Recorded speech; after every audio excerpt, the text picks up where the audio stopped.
कैसे हैं आप सभी लोग। एक बार फिर से स्वागत है आपका हमारे YouTube channel study with Yogesh में। कल मैंने आपको ज्योग्राफी में जो टॉपिक पढ़ाया था वो था वर्षण, और वर्षण के अंदर पहला जो टाइप था संवहनी वर्षा। यानी हम लोगों ने देखा जो वर्षण के अंदर संवहनी वर्षा है वो किस तरीके से किन भागों में होती है। और याद रखना जो वहाँ से क्वेश्चन पूछा जाएगा एक कॉन्सेप्ट पे आधारित, वो यही पूछेगा कि वायु के अत्यधिक गर्म होने से ऊपर उठने पर कौन सी वर्षा होती है, या संवहनी वर्षा निम्नलिखित में से किन अक्षांशों के में पाई जाती है, किस भाग में संवहनी वर्षा होती है, या कभी कभी दोपहर के बाद तेज गर्जन के साथ सीमित मात्रा में बहुत तेज जो बारिश होती है वो कौन सी वर्षा का एग्जाम्पल है। तो इस तरीके से कोई ना कोई क्वेश्चन पूछा जा सकता है। इसके आगे आज हम लोग देखेंगे। इसके बाद दो कॉन्सेप्ट आपके वर्षण में और बचते हैं, यानी दो टाइप के और बचते हैं। पहला लिख लीजिए आप पर्वतीय वर्षा। ठीक है, अच्छे से तैयार करना इन टॉपिक को, और जो मतलब जितना भी है इसको आप ढंग से तैयार करोगे।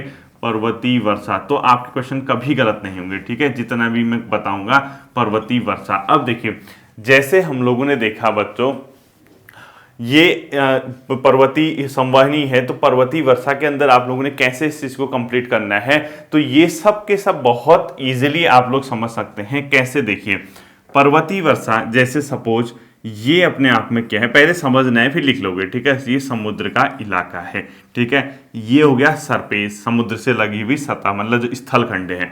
स्थल खंड यानी मैदानी भाग। उसके बाद धीरे धीरे आप पर्वतीय पहाड़ के इलाकों में आओगे, ये इस तरीके से एक स्लोप बन गया। ठीक है, यानी ये समुद्री भाग है। और बताओ मुझे ह्यूमिडिटी कहाँ पर ज्यादा होगी, आर्द्रता। समुद्र के ऊपर जो वायु होगी उसकी स्वाभाविक सी बात है उसके अंदर ह्यूमिडिटी अधिक होगी, क्योंकि वहां नीचे सरफेस में पानी है, तो वाष्पीकरण इवेपोरेशन के बाद जो हवा है उसमें नमी रहती है। ये कॉमन सेंस है। और मैंने कल भी बताया था, समुद्र से स्थल की ओर जाने पे अगर आप इस रूट को फॉलो करोगे तो हमेशा ह्यूमिडिटी की मात्रा कम होती है, यानी आर्द्रता कम होती है। और आर्द्रता जैसे ही कम होगी तो वर्षण यानी वर्षा भी क्या होगी, धीरे धीरे कम होगी। तो आपको पर्वतीय वर्षा को समझना है तो पहले आप इस स्लोप बनाइए। ठीक है, तो यहां से कोई हवाएं चली जो अपने आप में आर्द्रता लेके आई इस तरीके से। ठीक है, इस तरीके से लेके आई और उसको पर्वतीय ढाल मिली, तो हवा कहाँ चलेगी, ढाल की ओर चलेगी। और जैसी ढाल से आएगी फिर पर्वत के दूसरे साइड चली जाएगी, यानी स्लोप गिर जाएगा। ठीक है, इस तरीके से अपने आप में होगा। अब यहां से क्या होता है बच्चों, देखो सपोज ये पॉइंट ए है। क्या पॉइंट है, ए। ये पॉइंट बी है, और यहां से पॉइंट नंबर सी हो गया। तो हम बारिश क्या होगी, ध्यान से सुनना। ए में पहले इंक्रीज करेगी, बी तक इंक्रीज करेगी, सी से धीरे धीरे क्या हो जाएगी, वर्षा की मात्रा कम हो जाएगी। कहने का मतलब जो वर्षा है, वर्षण है, ये वर्षा है, ये कैसे होगा, देखो ए टू बी और सी, यानी इस तरीके से। यहां तो इंक्रीज करेगी यानी बढ़ेगी, यहां भी इंक्रीज करेगी, लेकिन यहां से ये डिक्रीज करने लग जाएगी। ठीक है, यानी कम होने लग जाएगी वर्षा की मात्रा। वो क्यों होगी, कैसे होगी, मैं आपको बताऊंगा। ठीक, ये जो यहां से जो वर्षा की मात्रा इस वाले स्लोप पे कम हो रही है, सपोज कोई पर्वत है, हिमालय है या कोई भी है, यानी कोई वेस्टर्न घाट समझ के चलिए, जैसे भारत का पश्चिमी घाट है, ऐसे ही वेस्टर्न घाट नाम सुना होगा भारत में, ये वाला पोर्शन। ठीक है, तो यहां से हवाएं आई समुद्र तट से इधर, इस पे टकराएंगे तो इस वाले भाग पे तो बहुत ज्यादा बारिश कर देगी, यानी यहाँ अच्छी खासी मात्रा में रेनफॉल होगा इस तरीके से। लेकिन जो इसके पल्ले साइड है, यानी ये वाला भाग, इस पे बारिश की मात्रा बहुत कम हो जाती है, क्योंकि एक तो ह्यूमिडिटी कम हो जाती है, दूसरा हवा जो है जब अपने पीक पे पहुंचेगी, यानी पर्वत की टॉप पे पहुंचेगी, जब उसको ढाल से नीचे उतरने लगेगी, तो मैंने आपसे एक चीज कहा था, हमेशा याद रखना, रिलेटिव ह्यूमिडिटी यानी सापेक्ष आर्द्रता और तापमान का उल्टा संबंध होता है। मैंने आपसे कहा था, यानी अगर रिलेटिव तापमान कम हो रहा है तो ये बढ़ेगी, और तापमान बढ़ रहा है तो ये घट रही है, और इसी से बारिश होती है, इसी से वर्षा होती है। मैंने आपको कल बताया था, अगर ये 100% होगी, यानी वायु में आर्द्रता ग्रहण करने की क्षमता खत्म हो गई, तो वो क्या करेगी, कंप्लीटली सैचुरेट हो जाएगी, यानी संतृप्त हो जाएगी, बादल का निर्माण करेगी। वहां पर अपने आप में जो मॉलिक्यूल्स होते हैं, जो कण होते हैं, जिसको आर्द्रता ग्राही नाभिक बताया था, उस पे चिपकेगी, बादल बनेंगे, भारी होके नीचे गिर जाएगी। ठीक है, तो यहां से जैसे इस स्लोप से आप नीचे आओगे तो यहां रिलेटिव ह्यूमिडिटी की वैल्यू कम होगी या बढ़ेगी, खुद बताओ। देखो यानी आप ऊंचाई वाले भाग से नीचे की ओर आ रहे हो, तापमान में हमेशा क्या होगा, इंक्रीमेंट होगा, यानी इस भाग में तापमान बढ़ेगा। नीचे जैसे ऊपर चढ़ोगे तापमान कम होगा, लेकिन नीचे की ओर आओगे तो तापमान क्या हो जाएगा, यहाँ को बढ़ने लग जाएगा। तो तापमान बढ़ेगा तो ये क्या हो जाएगा, कम हो जाएगा, रिलेटिव ह्यूमिडिटी कम हो जाएगी, यानी वायु में आर्द्रता की कमी आ गई तो बारिश की मात्रा खुद ही इस भाग में कम हो जाएगी। तो हमेशा याद रखना, ये जो स्लोप है, ये ढाल है, इस ढाल को क्या बोला जाता है अपने आप में, वर्षा की विलोमता, यानी अपने आप में यहां वर्षा की क्या होगी, विलोमता होगी। इस वाले पोर्शन में कंप्लीटली क्या होगी, वर्षा की विलोमता, वर्षा की विलोमता। विलोमता मतलब वर्षा की मात्रा में कमी आ गई, ठीक है, किसके कंपैरिजन में, इसके कंपैरिजन में। अब वर्षा की मात्रा में कम आ गई, यहां सूखा पड़ गया, इस भाग पे बारिश नहीं हुई, तो इसी को बोला जाता है बच्चों, ये वाला जो पोर्शन है, वृष्टि छाया प्रदेश, वृष्टि छाया प्रदेश, यानी ऐसा भाग जहां पर पर्वत के एक ढाल पर तो बहुत बारिश होती है, बहुत अच्छा खासा यहाँ पे पानी मिलता है, लेकिन दूसरे भाग पे आर्द्रता में कमी होने के कारण बारिश की मात्रा कम हो जाती, बहुत बारिश कम होती, सूखा पड़ा जाता है, इसी को बोला जाता है वृष्टि छाया प्रदेश।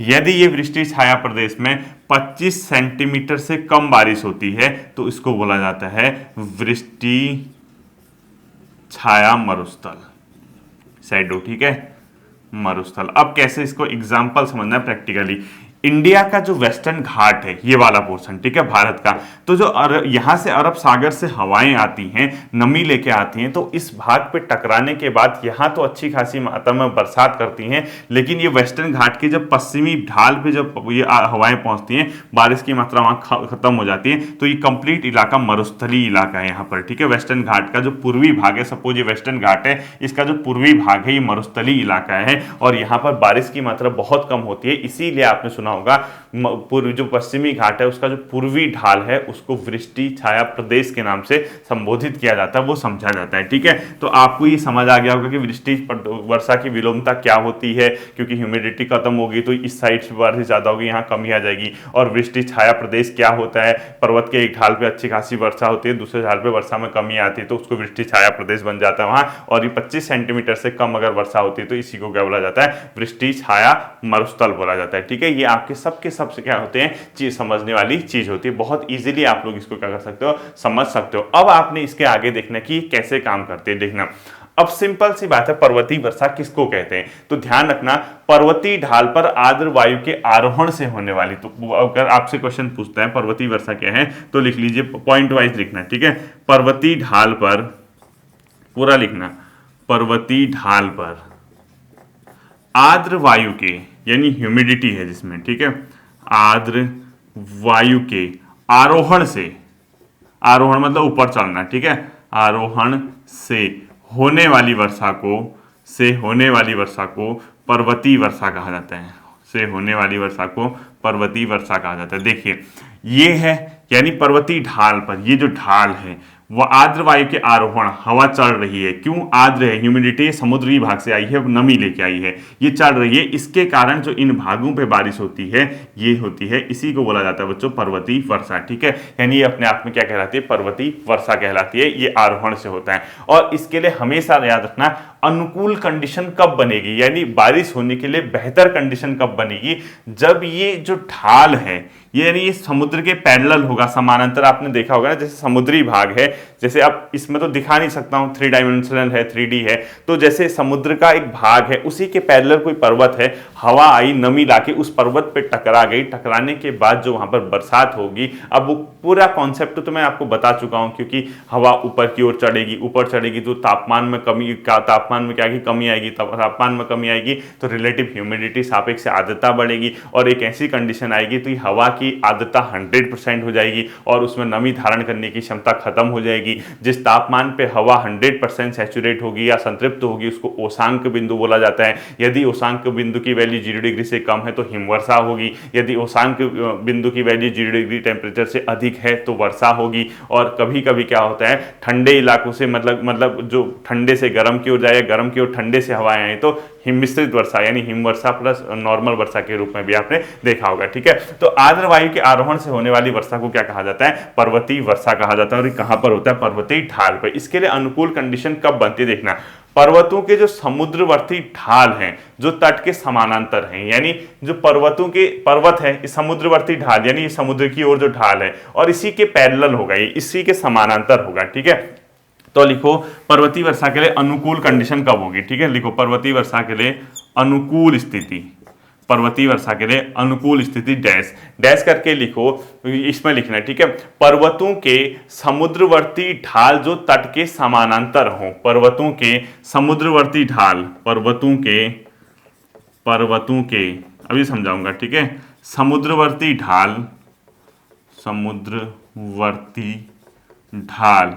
जो पर्वतों के समुद्रवर्ती ढाल जो तट के समानांतर हो तथा पवन की दिशा तटीय ढाल के लंबवत हो। अभी बताता हूं, पर्वतों के समुद्रवर्ती ढाल जो तट के समानांतर हो, जो तट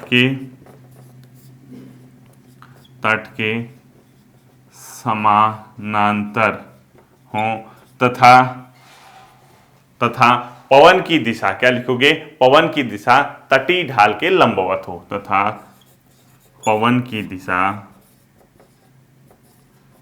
तटीय ढाल के लंबवत हो। ठीक है, ये सबसे बेहतर कंडीशन होती है पर्वतीय वर्षा के लिए। अब इसकी पूरी लाइन समझो, देखो पर्वतों के समुद्रवर्ती ढाल यानी जो समुद्र की ओर, समुद्र है ये जो ढाल है ये वाली, इसकी बात नहीं चल रही, समुद्रवर्ती ढाल जो तट के समानांतर हुई। अब इसमें दिखाया नहीं जा सकता बट ये पैरेलल होती हैं। ठीक है, यानी समुद्र है उसके अगल बगल उसी के समानांतर कोई पर्वत होगा तो हवा आएगी तो समुद्र के ऊपर से नमी लेके जाएगी तो पर्वत पे टकराएगी, पर्वत पे टकराने के बाद वहां पर जो बारिश करेगी। ठीक है, जो तट के समानांतर हो तथा पवन की दिशा तटीय ढाल, पवन की दिशा जो है तटीय ढाल के लंबवत हो। जैसे तट ये है, ये ढाल है, पवन ऐसे आई इस तरीके से चलेगी यानी वो लंबवत इस पे टकराएगी, तो इस प्रकार से जो अपने आप में ये देखिए इस प्रकार से टकराएगी ना, ये पैरेलल हो, ये तो समुद्र, जैसे समुद्र है, ये सपोज समुद्र का इलाका ऐसे है, इसी के बगल में पर्वत है, हवा इस प्रकार से आई इस पे टकराई लंबवत हुई, तो इस प्रकार से जो बारिश होगी उसको क्या बोला जाता है, अनुकूल कंडीशन पर्वतीय वर्षा के लिए। ठीक है, अब देखना क्या होगा, जैसे जैसे ऊंचाई बढ़ेगी, यानी जैसे नीचे पॉइंट से लिखना। ठीक है, देखो प्रारंभ में जैसे जैसे हाइट बढ़ेगी, ये ऊंचाई बढ़ेगी, यानी ऊंचाई बढ़ने के साथ, पूरा लिखना, ऊंचाई बढ़ने के साथ वर्षा की मात्रा प्रारंभ में बढ़ती है, ऊंचाई बढ़ने के साथ वर्षा की मात्रा प्रारंभ में बढ़ती है, लेकिन ऊंचे पर्वतीय क्षेत्र में, यानी बहुत हाई इलाके में चला गया यहाँ, ये मैंने क्या कहा, ऊंचाई बढ़ने के साथ स्टार्टिंग में वर्षा की मात्रा बढ़ती है, लेकिन ऊंचे पर्वतीय क्षेत्र में, ऊंचे पर्वतीय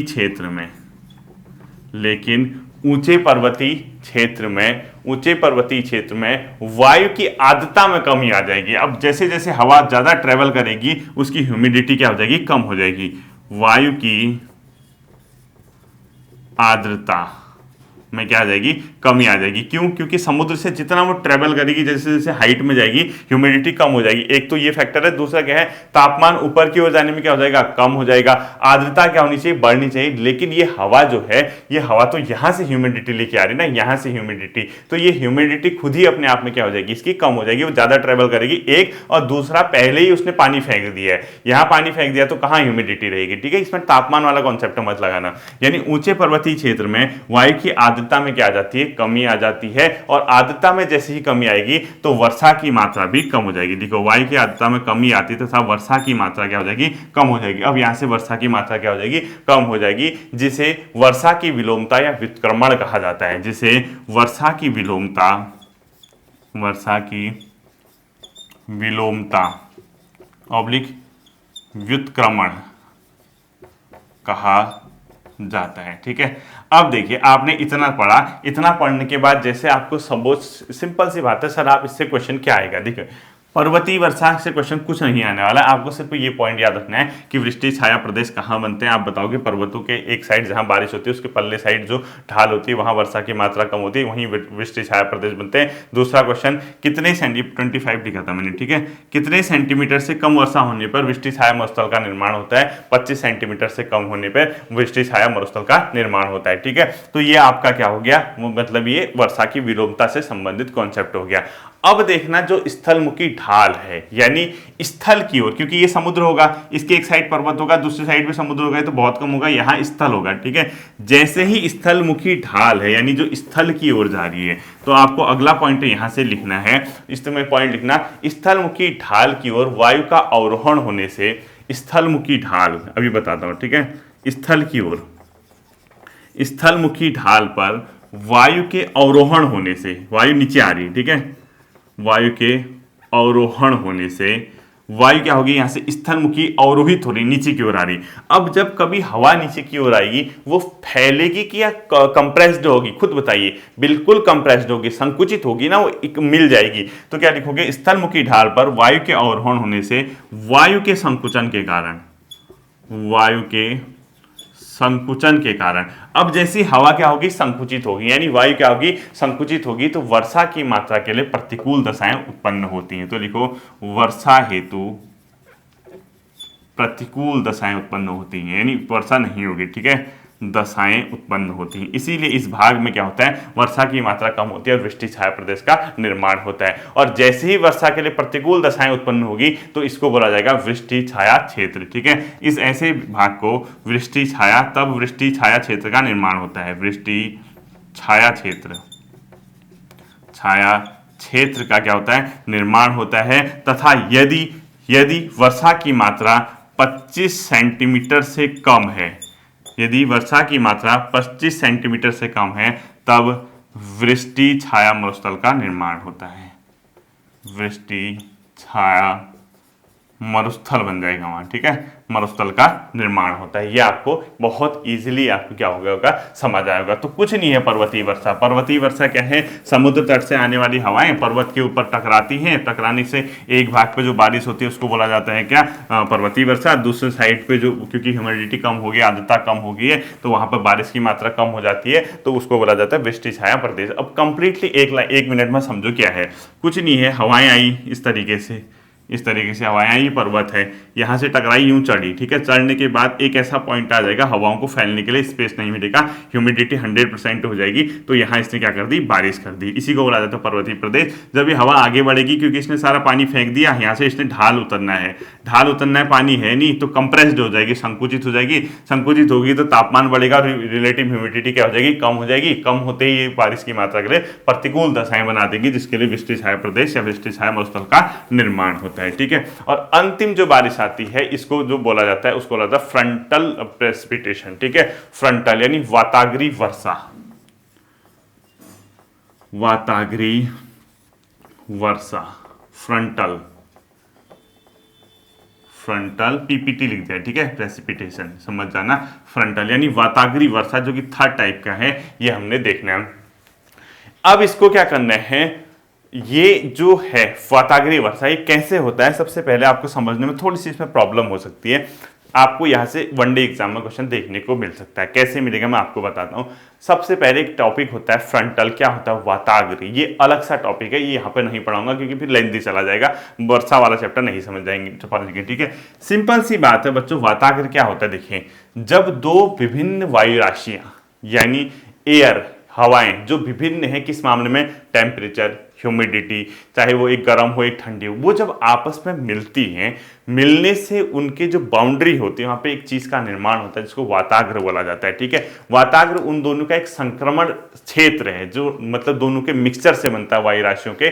तो ये तो हमारा अलग टॉपिक है ही है, वाताग्र क्या होता है करके। तो अभी सिर्फ और सिर्फ वाताग्री वर्षा को हमने क्या करना है, समझना है। अब कैसे समझना है वो आपको देखना होगा। ठीक है, देखिए, सपोज ऐसी बनाना है। ठीक है, सपोज एक वायु राशि इस तरीके से आई, इस तरीके से एक हवा है, हवा की राशि है। ठीक है, और ये जो वायु राशि ये गर्म है, यानी गर्म वायु राशि। और गर्म हवा हमेशा क्या होती है बच्चों, हल्की होती है, मैंने आपको पहले भी बताया था, जबकि ठंडी हवा हमेशा क्या होती है, भारी होती है।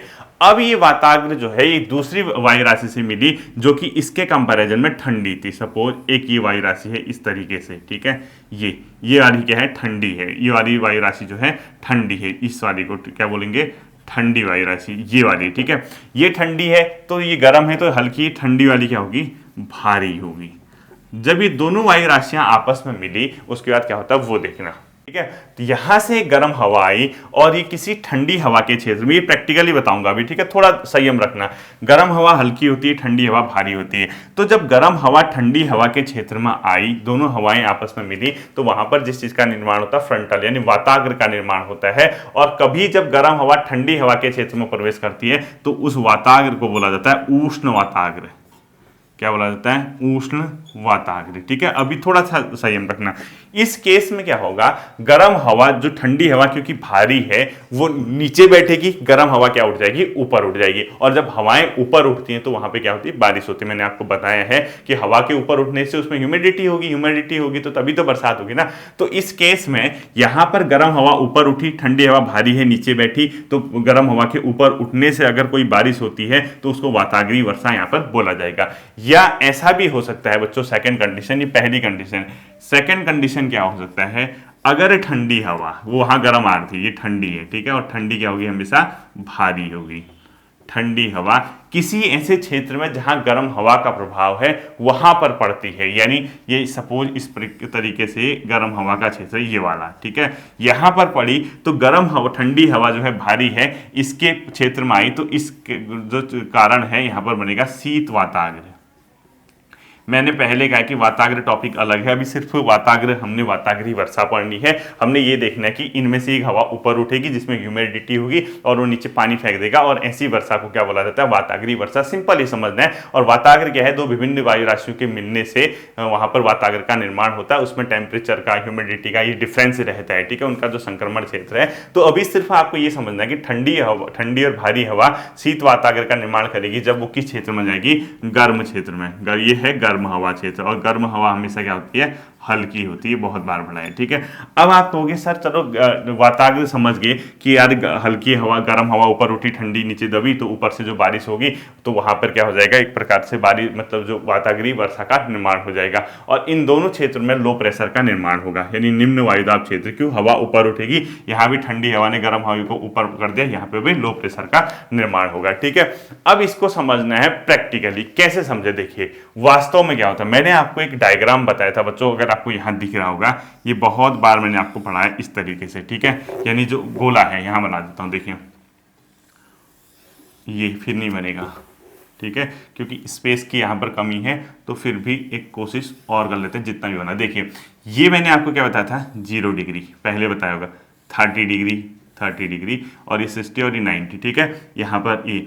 अब यहाँ से कौन सी हवाएं चलती है? 30 डिग्री है ना, ये 30 डिग्री उत्तरी गोलार्ध में, यानी नॉर्दर्न हेमिस्फीयर जो है उत्तरी गोलार्ध, यहाँ पर घड़ी की दिशा में जो हवाएं चलती हैं इसको क्या बोला जाता है? पछुआ पवन है। और पछुआ पवनों के साथ जो यहाँ से जो आती हैं इसको बोला जाता है ध्रुवी पूर्वी पवन है। मैंने बहुत बार पढ़ा है ये। और इसमें ये है ध्रुवी पूर्वी पवन है, ध्रुवी पूर्वी पवन, और ये है पछुआ पवन, पछुआ पवन पहले पढ़ा रखा है, ठीक है, कितनी बार पढ़ा दिया होगा? पछुआ पवन। अब देखिए ये ध्रुवों से आ रही है, ऊपर वाली कैसी होगी? ठंडी होगी। और ये कहां से जा रही है? ध्रुव से नीचे। इसके कंपैरिजन में 30-35 ये 60 डिग्री के आसपास से जो चल रही है, ये कैसी हवाएं होंगी अपने आप में? ये खुद सोचिए, खुद सोच के बताइए। गर्म हवाएं होंगी उसके कंपैरिजन में, ठीक है। अब गर्म हवाएं होंगी, ये 30 डिग्री नहीं है, ठीक है, ये लगभग 60 डिग्री, 55 डिग्री, 50-45 डिग्री प्लस कर देना, लगभग 45 प्लस कर देना, इसको 45 डिग्री लिख देना, ये फिर थोड़ा स्पेस कम है, ठीक है। तो यहां देखिए ये गर्म हवा है, ये ठंडी हवा है। कहीं ना कहीं ऐसा होगा, ये हवाएं मिलेंगी, इन हवाओं के मिलने से ही वाताग्र फ्रंटल का निर्माण होता है, और इनके कारण जो बारिश होती है उसी को वाताग्रीय वर्षा बोला जाता है। और बेसिकली ये जो, क्योंकि पवन, ठंडी हवा तो नीचे बैठेगी, वो तो बारिश करेगी नहीं, गर्म हवा ही क्या करेगी? बारिश करेगी, क्योंकि वो हल्की होकर ऊपर उठेगी, और ऊपर उठेगी तो बादल का निर्माण करेगी और बारिश करेगी। तो कभी क्वेश्चन पूछता है तो वाताग्रीय वर्षा किन हवाओं के कारण होता है? ऑप्शन आ गया पछुआ पवन है, ऑप्शन आ गया पूर्वी ध्रुवी पवन है। वहां बेहोश मत हो गया ना, आत्मा परमात्मा के पास जाने से बचाना। तो याद रखना वाताग्रीय वर्षा के लिए मुख्य जो पवन है, मुख्य पवन वो कौन सी है? पछुआ पवन है, पछुआ पवन है, ठीक है। ये आपको मैं प्रैक्टिकली ये बता दिया कि कैसे, मतलब ये होता है, ये दोनों गोलार्ध में हो सकता है, ठीक है, उष्ण गोलार्ध, उष्ण और शीत वाताग्र। अब देखें वाताग्र पर गर्म वायु के आरोहण से क्या लिखना है आपने? वाताग्र पर गर्म वायु, क्योंकि ठंडी तो उठेगी नहीं, ठंडी भारी होती है, गर्म वायु के आरोहण से ऊपर उठना, ठीक है, आरोहण से होने वाली वर्षा को वाताग्री वर्षा कहा जाता है। होने वाली वर्षा को वाताग्री वर्षा कहा जाता है। ठीक है, गर्म वायु के आरोहण से होने वाली वर्षा को सॉरी वाताग्री वर्षा कहा जाता है। ये आपको आना चाहिए। अब ये देखना ये मुख्यतः कहां पर होती है वाताग्री वर्षा, ये भूमध्य रेखा पर नहीं होगी बच्चों। अब क्वेश्चन आ गया वाताग्री वर्षा किन अक्षांशों पे होती है, तो ब्रैकेट में लिख लेना इसके मध्य अक्षांशों पे, जो मध्य मतलब 45-60 डिग्री के आसपास। ठीक है, मध्य अक्षांश यानी इसके साथ में लिख दो 45 से 60 डिग्री, यानी 30 से 60, 45 से 60 के आसपास बेसिकली ये कौन सी होती है, वाताग्री वर्षा होती है। ये आपको आना चाहिए। ठीक है, अब देखिए इसके अंदर जैसे ही आप इतना समझे, आप मुझे बताइए इस वाताग्री वर्षा में से मैंने आपको बता रखी 2 पवन है बेसिकली, ये ठंडी हवा ध्रुवी पूर्वी पवन और गर्म हवा पछवा पवन। इसके बताइए मुझे कि ह्यूमिडिटी किसके पास होगी, क्या ध्रुवी पूर्वी पवन के पास होगी या पछवा पवन? बिल्कुल पछवा पवन के पास होगी। ठीक है, वो तो ध्रुवों से आ रही है, वो तो ठंडी है, लेकिन बेसिकली ये क्योंकि गर्म इलाकों से जा रही है, इसके अंदर ह्यूमिडिटी को कैप्चर करने की कैपेसिटी ज्यादा होती है, तो पछवा पवन के कारण ही ये क्या होती है अपने आप में मध्य अक्षांशों पर मतलब वाताग्री वर्षा होती है। मुख्य पवन पछवा पवन है, इसके ब्रैकेट में ऐसे लिख देना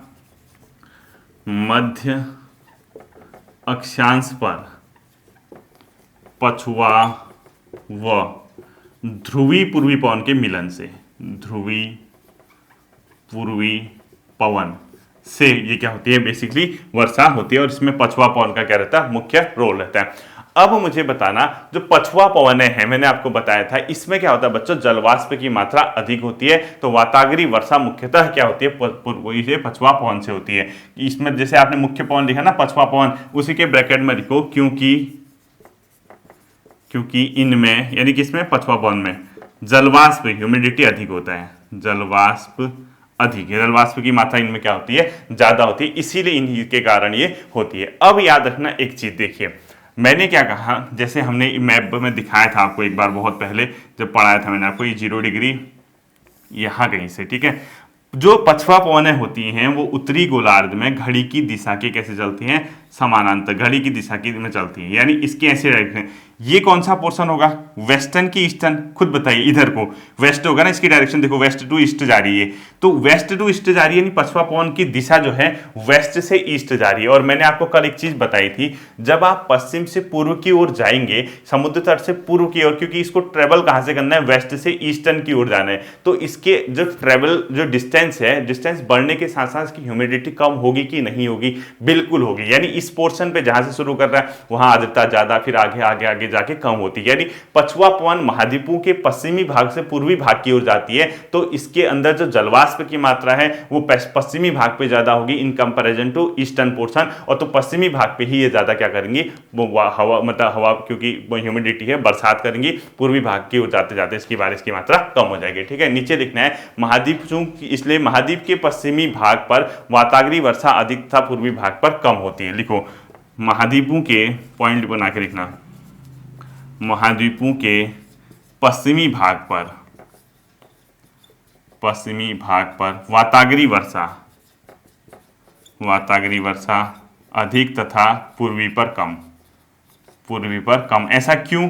क्योंकि जो अपने आप में पछुआ पवनों से बरसात हो रही है, और पछुआ पवनों की दिशा महाद्वीपों के पश्चिम से पूर्व की ओर होती है, तो ज़्यादा ट्रेवल करते रहेंगे तो पूर्व की ओर जाते जाते ह्यूमिडिटी कम हो जाएगी, तो बारिश जो होती है उसकी मेनली कहाँ पर हो जाएगी, अपने आप में पश्चिमी भागों पर हो जाएगी। ठीक है, ये आपको ध्यान में रखना है। और शीत ऋतु में हमेशा याद रखना बच्चों, वाताग्री वर्षा ज़्यादा होती है ग्रीष्म ऋतु के कंपेरिजन में। एक पॉइंट नोट करके लिखो, शीत ऋतु में वाताग्री वर्षा ग्रीष्म ऋतु के तुलना में अधिक होती है। शीत ऋतु में वाताग्री वर्षा ग्रीष्म ऋतु की तुलना में अधिक होती है। अब क्यों होती है, कुछ तो सस्पेंस रहना चाहिए ना। जब फ्रंटल वाला सिस्टम पढ़ाऊंगा, वाताग्र क्या होते हैं, वाताग्र जनन कैसे होता है, वाताग्र डिस्ट्रॉय कैसे होता है, जब मैं ये आपको कंप्लीट समझाऊंगा तब आपकी बेसिकली सारी चीज़ें आपके कॉन्सेप्ट में आ जाएंगी, यानी आपके दिमाग में घुस जाएंगी। ठीक है, मेहनत करना ही विकल्प है, इसके अलावा कोई ऑप्शन नहीं है। मैं हमेशा से कहता हूँ आपको पढ़ना है। आप मत देखिए कि आप किस आयोग का एग्जाम दे रहे हैं, आप ये देखिए कि आप कितने तैयार हैं, और एक न एक दिन आपका झंडा फतह होगा ही होगा। आप अपने कर्मों से, अपनी मेहनत से चीज़ों को अपने पक्ष में ला सकते हैं, किस्मत को अपने पक्ष में ला सकते हैं, लेकिन रुकना और थकना बिल्कुल भी मना है। ठीक है, फिर मिलते हैं अगले सेशन पे, अपना ध्यान रखिए। Thank you.